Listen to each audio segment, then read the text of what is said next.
Salut à toutes et à tous et bienvenue dans votre rendez-vous Débrief 90.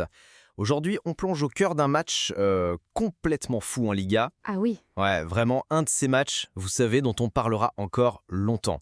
Rayo Vallecano, FC Barcelone. salut Alex, salut à tous, et tu as raison, ce n'est pas le score de 1-1 qui restera dans la mémoire, Non, clairement pas. c'est le chaos, la polémique, un scénario digne d'un film où la technologie abandonne les hommes au pire moment, quoi. Allez, posons le décor. On est au bouillante Estadio de Vallecas. Le Barça, leader, s'attend à un match piège, forcément. Mais personne n'imaginait un tel scénario. Le tournant du match, il arrive à la 40e minute. Lamine Yamal, le prodige barcelonais, entre dans la surface et s'effondre au contact de Pep Chavaria. Voilà. Et là, l'arbitre, il n'hésite pas. Penalty. Et c'est là que tout bascule. Franchement, au ralenti, le contact semble vraiment minime. Très léger, ouais. Yamal, il est déjà en train de tomber, en fait. C'est typiquement l'action où tout le monde se tourne vers l'écran géant en attendant la VAR. Bien sûr, on attend tout ça. Sauf que ce soir-là, la VAR, elle avait décidé de prendre un RTT.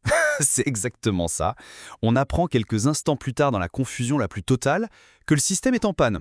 En panne complète. Incroyable. Donc l'arbitre est livré à lui-même, sa décision initiale est finale. Les joueurs du Rayo sont furieux, le public chante Liga de pacotille.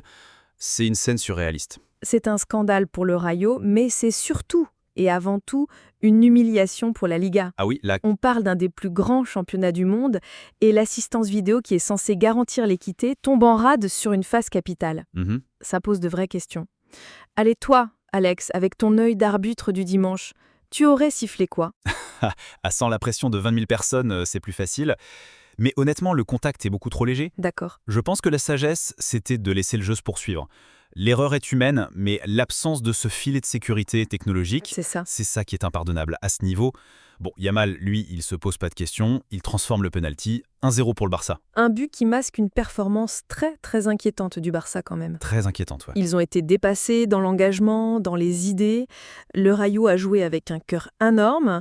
Et leur égalisation par Franck Pérez, c'est juste la justice. C'est clair. Ils auraient même mérité de gagner, je trouve. Et s'ils n'ont pas gagné, c'est à cause d'un seul homme, Joan Garcia, le gardien du Barça. Ah, lui. On parle souvent de Ter Stegen, mais ce soir-là, Garcia, il a été un véritable super-héros. Ah, Il a réalisé des parades venues d'ailleurs, il sort des ballons impossibles. waouh. Sans lui, le Barça ne repartait même pas avec un point. C'est le grand paradoxe de ce match pour le Barça. Collectivement, c'est un naufrage. Un naufrage le moins juste. Mais individuellement, tu as un gardien qui te sauve et un jeune prodige qui, malgré la polémique, est encore décisif. C'est ça. Au final, ils perdent la première place au profit du Real Madrid et ils sèment énormément de doutes. Exactement. Ce match, il laisse un goût amer. Mhm. Pour le Rayo, qui méritait mieux.